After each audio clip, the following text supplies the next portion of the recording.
जैसे कि first number में लिखा हुआ है मेजनी का संबंध किस संगठन से था। मेजनी का संबंध किस संगठन से था, तो इसका सही आंसर हो जाएगा दोस्तों ऑप्शन नंबर बी यानी कि कार्बोनरी संगठन से था। नेक्स्ट क्वेश्चन है दोस्तों, रूस में जार का क्या अर्थ होता है। रूस में जार का क्या अर्थ होता है, तो हम लोग जानते हैं जो रूस के शासक को यानी कि रूस के सम्राट को क्या कहा जाता है, जार कहा जाता है। नेक्स्ट क्वेश्चन की ओर बढ़ते हैं दोस्तों। अगला क्वेश्चन है दोस्तों, हुआ हुआ आंदोलन किस प्रकृति का था। हुआ हुआ आंदोलन किस प्रकृति का था, तो इसका सही आंसर हो जाएगा दोस्तों ऑप्शन नंबर ए यानी कि क्रांतिकारी आंदोलन था। कैसा आंदोलन था, क्रांतिकारी आंदोलन था।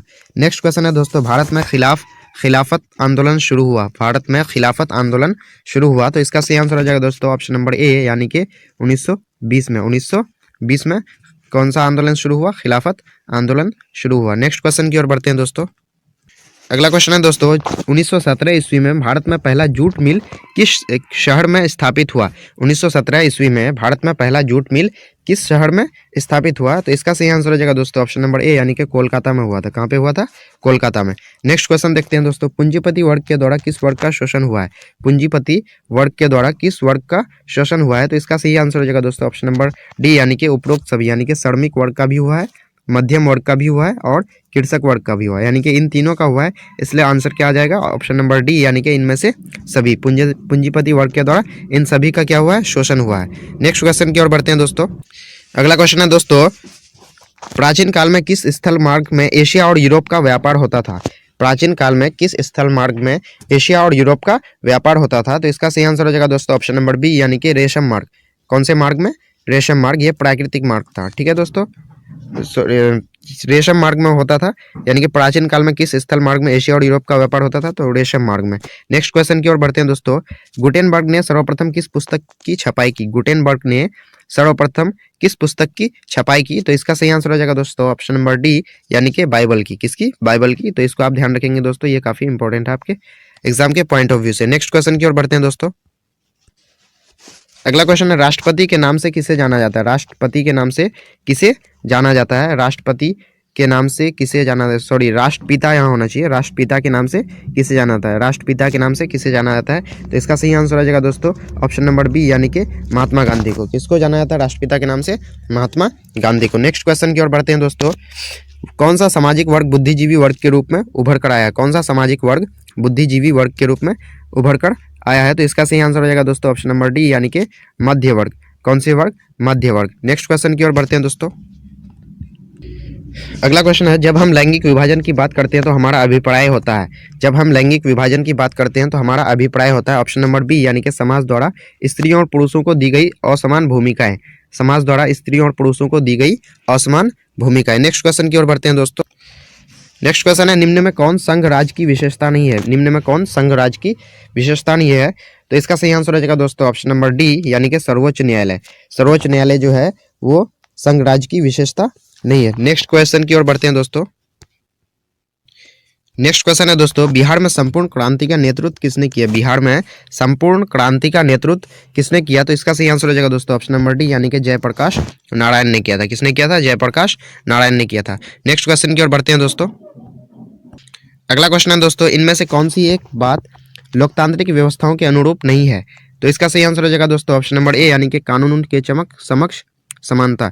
यानी कि कानून के समक्ष समानता ये क्या नहीं है, तो इसका सही आंसर हो जाएगा दोस्तों ऑप्शन नंबर ए यानी कानून के समक्ष समानता। नेक्स्ट क्वेश्चन है दोस्तों, भारत एक लोकतांत्रिक राज्य है, निम्नलिखित में से किसमें यह घोषणा की गई है, किसमें यह चीज बताई गई है जो भारत एक लोकतांत्रिक राज्य है, तो इसका सही आंसर हो जाएगा दोस्तों ऑप्शन नंबर ए यानी कि प्रस्तावना में बताई गई। किसमें बताई गई है, प्रस्तावना में।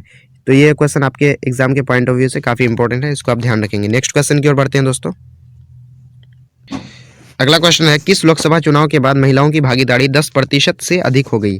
किस लोकसभा चुनाव के बाद महिलाओं की भागीदारी 10% से अधिक हो गई, तो इसका सही आंसर हो जाएगा दोस्तों ऑप्शन नंबर बी यानी कि 15वीं लोकसभा। ऑप्शन नंबर बी यानी कि 15वीं लोकसभा के बाद महिलाओं की भागीदारी जो है 10% से अधिक हो गई। ठीक है दोस्तों। नेक्स्ट क्वेश्चन, तो ये क्वेश्चन आपके एग्जाम के पॉइंट ऑफ व्यू से काफ़ी इंपॉर्टेंट है, तो इसको आप ज़रूर ध्यान रखेंगे। नेक्स्ट क्वेश्चन की ओर बढ़ते, तो ये क्वेश्चन आपके एग्जाम के पॉइंट ऑफ व्यू से काफ़ी इंपॉर्टेंट हो जाता है। नेक्स्ट क्वेश्चन है दोस्तों, निम्न में कौन राष्ट्रीय दल है। निम्न में से कौन राष्ट्रीय दल है, तो इसका सही आंसर हो जाएगा दोस्तों ऑप्शन नंबर डी यानी कि Bharatiya Janata party. Option number D यानी कि Bharatiya Janata party. Next question की ओर बढ़ते हैं दोस्तों।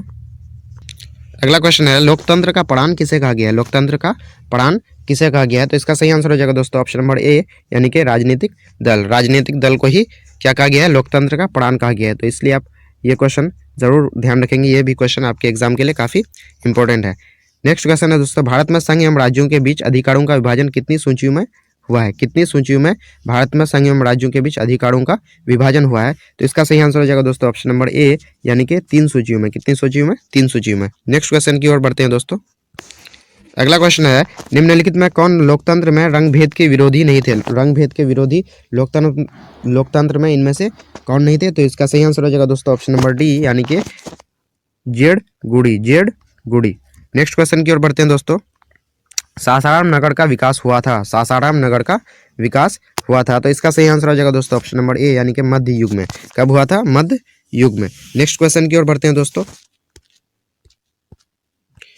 अगला क्वेश्चन है दोस्तों, अविभाजित बिहार में निम्नलिखित में से कौन एकमात्र नियोजित नगर था? अविभाजित बिहार में निम्नलिखित में से कौन एकमात्र नियोजित नगर था? तो इसका सही आंसर हो जाएगा दोस्तों ऑप्शन नंबर सी यानी कि जमशेदपुर। कौन सा हो जाएगा? जमशेदपुर। अभी तो वो झारखंड का पार्ट है, लेकिन जब अविभाजित बिहार था, बिहार बिना बटा हुआ नहीं था, तो इसमें क्या आंसर था? ऑप्शन नंबर सी यानी कि जमशेदपुर। नेक्स्ट क्वेश्चन की ओर बढ़ते हैं दोस्तों। पटना हवाई अड्डा का क्या नाम है? पटना हवाई अड्डा का क्या नाम है? तो इसका सही आंसर हो जाएगा दोस्तों ऑप्शन नंबर ए यानी कि जयप्रकाश अंतर्राष्ट्रीय हवाई पत्तन। यानी कि जयप्रकाश अंतर्राष्ट्रीय हवाई पत्तन यानी कि Jayprakash international airport. Next question की ओर बढ़ते हैं दोस्तों। तो ये क्वेश्चन आपके एग्जाम के लिए काफी इंपॉर्टेंट है। नेक्स्ट क्वेश्चन की ओर बढ़ते हैं दोस्तों। अगला क्वेश्चन है बिहार में रज्जू मार्ग कहाँ है? बिहार में रज्जू मार्ग कहाँ है? तो इसका सही आंसर हो जाएगा दोस्तों ऑप्शन नंबर बी यानी कि राजगीर में। किसमें है? राजगीर में। तो रज्जू राजगीर एक ही तरह का शब्द लगता है, तो इसलिए इसका आंसर क्या हो जाएगा? ऑप्शन नंबर बी राजगीर में रज्जू मार्ग है। तो इसको आप आसानी से याद रख सकते हैं। नेक्स्ट क्वेश्चन की ओर बढ़ते हैं दोस्तों। बिहार में खनिज तेल मिलने की संभावना है। बिहार में खनिज तेल मिलने की संभावना है। तो इसका सही आंसर हो जाएगा दोस्तों ऑप्शन नंबर बी यानी कि उत्तर बिहार मैदान में। उत्तर बिहार के मैदान में। नेक्स्ट क्वेश्चन की ओर बढ़ते हैं दोस्तों। अगला क्वेश्चन है कांवड़ झील स्थित है। कांवड़ झील स्थित है। इसका सही आंसर हो जाएगा दोस्तों ऑप्शन नंबर सी यानी कि बेगूसराय जिला में। कांवड़ झील कहाँ पे स्थित है? तो बेगूसराय जिले में। तो इसको आप जरूर ध्यान रखेंगे, ये काफी इंपॉर्टेंट है। नेक्स्ट क्वेश्चन की ओर बढ़ते हैं दोस्तों। अगला क्वेश्चन है संजय गांधी जैविक उद्यान किस नगर में स्थित है? संजय गांधी जैविक उद्यान किस नगर में स्थित है? तो इसका सही आंसर हो जाएगा दोस्तों ऑप्शन नंबर डी यानी कि पटना में। संजय गांधी जैविक उद्यान कहाँ पे है? पटना में है। तो ये भी आपके एग्जाम के लिए काफी इंपॉर्टेंट है, इसको भी आप ध्यान रखेंगे। नेक्स्ट क्वेश्चन है निम्न में कौन सड़कों का एक वर्ग नहीं है? कौन सड़कों का एक वर्ग नहीं है? तो इसका सही आंसर हो जाएगा दोस्तों ऑप्शन नंबर डी यानी कि सीमांत सड़कें। सीमांत सड़कें ये सड़कों का कोई वर्ग नहीं है। नेक्स्ट क्वेश्चन की ओर बढ़ते हैं दोस्तों। अगला क्वेश्चन है जिस देश का राष्ट्रीय आय अधिक होता है वह देश कहलाता है। जिस देश का राष्ट्रीय आय अधिक होता है वह देश कहलाता है। तो इसका सही आंसर हो जाएगा दोस्तों ऑप्शन नंबर बी यानी कि विकसित। क्या कहलाता है? जिस देश का राष्ट्रीय आय अधिक होता है वो विकसित कहलाता है। नेक्स्ट क्वेश्चन की ओर बढ़ते हैं दोस्तों। भारत में किस राज्य की प्रति व्यक्ति आय सर्वाधिक है? भारत में किस राज्य की प्रति व्यक्ति आय सर्वाधिक है? तो इसका सही आंसर हो जाएगा दोस्तों ऑप्शन नंबर डी यानी कि गोवा की। गोवा की जो है प्रति व्यक्ति आय सबसे ज्यादा है। तो ये भी क्वेश्चन आपके एग्जाम के लिए काफी इंपॉर्टेंट है। नेक्स्ट क्वेश्चन की ओर बढ़ते हैं दोस्तों। अगला क्वेश्चन है दोस्तों निम्नलिखित में कौन मुद्रा का कार्य नहीं है? इनमें से कौन मुद्रा का कार्य नहीं है? तो इसका सही आंसर हो जाएगा दोस्तों ऑप्शन नंबर डी यानी कि उत्पादन। मुद्रा का कार्य उत्पादन नहीं है। नेक्स्ट क्वेश्चन की ओर बढ़ते हैं दोस्तों। भारत का केंद्रीय बैंक कौन है? भारत का केंद्रीय बैंक कौन है? तो इसका सही आंसर हो जाएगा दोस्तों रिजर्व बैंक ऑफ इंडिया यानी कि भारतीय रिजर्व बैंक। तो ये क्वेश्चन आपके एग्जाम के लिए काफी इंपॉर्टेंट है। नेक्स्ट क्वेश्चन की ओर बढ़ते हैं दोस्तों।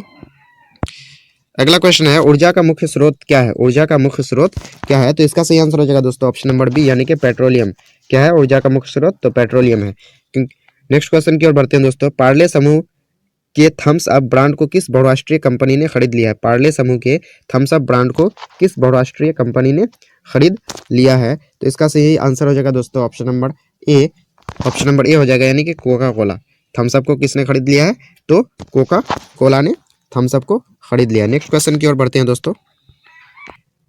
अगला क्वेश्चन है दोस्तों निम्नलिखित में किसे बाढ़ से अधिक हानि होती है? निम्नलिखित में से किसे बाढ़ से अधिक हानि होती है? तो इसका सही आंसर हो जाएगा दोस्तों ऑप्शन नंबर डी यानी कि उपरोक्त सभी को, यानी कि फसल को भी होती है, पशुओं को भी होती है और भवनों को भी होती है। तो इसलिए सही आंसर इसका क्या हो जाएगा? उपरोक्त सभी को, यानी कि इनमें से सभी को बाढ़ से सबसे अधिक हानि होती है। नेक्स्ट क्वेश्चन है दोस्तों सामान्य संचार व्यवस्था के बाधित होने का मुख्य कारण है। सामान्य संचार व्यवस्था के बाधित होने का मुख्य कारण है, तो इसका सही आंसर हो जाएगा दोस्तों ऑप्शन नंबर ए यानी कि केबल का टूट जाना। केबल का टूट जाना, इससे क्या हो जाती है, सामान्य संचार व्यवस्था बाधित हो जाती है। नेक्स्ट क्वेश्चन की ओर बढ़ते हैं दोस्तों। अगला क्वेश्चन है, आग से जलने की स्थिति में किस प्राथमिक उपचार की आवश्यकता होती है? यानी कि आग से जब जल जाता है तो उसमें किस प्राथमिक उपचार की आवश्यकता होती है? तो इसका सही आंसर हो जाएगा दोस्तों ऑप्शन नंबर ए यानी कि ठंडा पानी डालना चाहिए। कौन सी पानी? ठंडा पानी डालना चाहिए जहाँ पे आग से जल जाए। नेक्स्ट क्वेश्चन आगे है। अगला क्वेश्चन है दोस्तों, भूकंप केंद्र के ऊर्ध्वाधर पृथ्वी पर स्थित केंद्र को कहा जाता है? भूकंप केंद्र के ऊर्ध्वाधर पृथ्वी पर स्थित केंद्र को कहा जाता है, तो इसका सही आंसर हो जाएगा दोस्तों ऑप्शन नंबर बी यानी कि अधिकेंद्र कहा जाता है। क्या कहा जाता है? अधिकेंद्र। ठीक है दोस्तों, तो ये क्वेश्चन आपके एग्जाम के लिए काफ़ी इंपॉर्टेंट है। ठीक है दोस्तों, तो इसका सही आंसर हो जाएगा अधिकेंद्र, ना कि भूकंप केंद्र। तो इसको ध्यान रखेंगे दोस्तों। नेक्स्ट क्वेश्चन की ओर बढ़ते हैं दोस्तों। अगला क्वेश्चन है दोस्तों, बिहार का कौन सा क्षेत्र बाढ़ से प्रभावित है? बिहार का कौन सा क्षेत्र बाढ़ से प्रभावित है? तो इसका सही आंसर हो जाएगा दोस्तों ऑप्शन नंबर डी यानी कि उत्तरी बिहार। उत्तरी बिहार जो है सबसे ज़्यादा बाढ़ से प्रभावित है। उत्तरी बिहार सबसे ज़्यादा बाढ़ से प्रभावित है। नेक्स्ट क्वेश्चन की ओर बढ़ते हैं दोस्तों।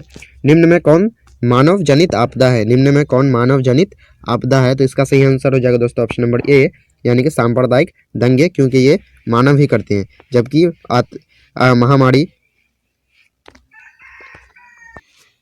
तो इसका आंसर हो जाएगा दोस्तों, निम्न में कौन मानव जनित आपदा है? तो इसका आंसर ए भी होगा और बी भी होगा दोस्तों। सांप्रदायिक दंगे भी होगा और आतंकवाद भी होगा। तो दोस्तों आपको एग्जाम में किसी एक ही ऑप्शन को टिक लगाना है। एक ही ऑप्शन उसमें से सही होगा, बाकी ऑप्शन आपको गलत दिया हुआ रहेगा, या फिर 3 ऑप्शन सही रहेगा और डी में लिखा हुआ रहेगा उपरोक्त सभी। ठीक है दोस्तों, तो यहाँ पे 2 आंसर सही हो रहा है, यानी कि सांप्रदायिक दंगे भी है और आतंकवाद भी है। ये मानव जनित आपदा है। तो दोस्तों आज का लेक्चर बस यहीं तक। तो इसमें से हम लोगों ने 40 इम्पोर्टेंट क्वेश्चंस को कवर किए हैं, जो कि आपके समाज से रिलेटेड क्वेश्चंस थे। तो दोस्तों इनमें से हो सकता है आपके बोर्ड एग्जाम में कुछ क्वेश्चंस एज इट इज़ आपको देखने को मिल जाए। तो दोस्तों अगर आप हमारे चैनल में नए हैं तो आप चैनल को सब्सक्राइब करें, वीडियो को लाइक करें और वीडियो को शेयर करें, ताकि आपके दोस्त भी इससे फ़ायदा ले सकें। तो चलते हैं दोस्तों, धन्यवाद।